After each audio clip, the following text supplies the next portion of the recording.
না, বাজেট তো আমরা গতানুগতিক বাজেট করতে চাচ্ছি না। আমরা চাচ্ছি বাংলাদেশের বাজেট এমন হতে হবে যে যেখানে বাংলাদেশের জনগণ বাংলাদেশের অর্থনীতিতে সকলে অংশগ্রহণ করার একটা সুযোগ থাকে, একটা লেভেল প্লেইং ফিল্ড থাকতে হবে। এবং এই বাজেটের পরিপ্রেক্ষিতে বাংলাদেশের উন্নয়ন অর্থনীতির সুফল বাংলাদেশের জনগণের সকল জনগণের কাছে পৌঁছতে হবে। এটাই হবে টার্গেট। কোনো পৃষ্ঠপোষকতার রাজনীতি আর চলবে না। কোনো সুযোগ সুবিধা দানকারী যারা এতদিন সুযোগ নিয়ে বাকি জনগণকে বঞ্চিত করছে সেটা আমরা করতে চাই না।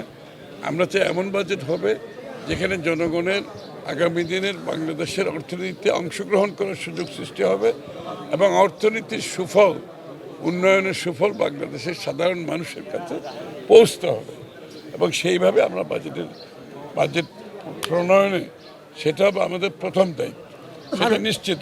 যেখানে এখন দারিদ্রতা বাড়ছে, ইন্ডিকেটরগুলো যেভাবে দেখাচ্ছে, মানদণ্ড যেখানে দেখাচ্ছে দারিদ্রতা বাড়ছে, বিনিয়োগ কমছে, কর্মসংস্থান কমে যাচ্ছে,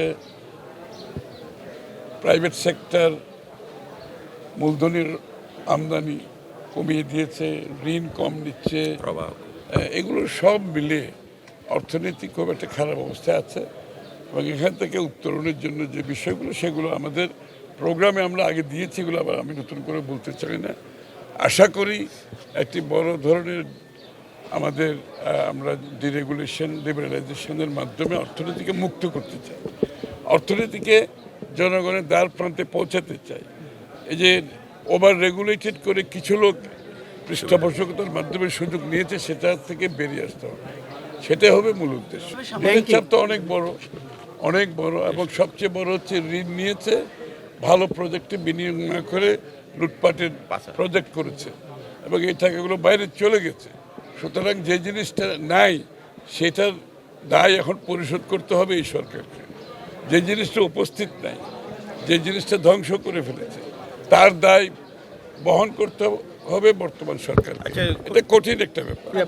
পাচার করা ফেরত আনার ব্যাপারে তো অবশ্যই সরকার তো G2G, গভর্নমেন্ট টু গভর্নমেন্ট, এবং এগুলো কিছু প্রফেশনাল কোম্পানি আছে যাদেরকে আমরা কথা বলেছি ইতিমধ্যে। সবাই একসাথে কাজ করে আমরা চেষ্টা করব যত বেশি ফিরিয়ে আনা যায়।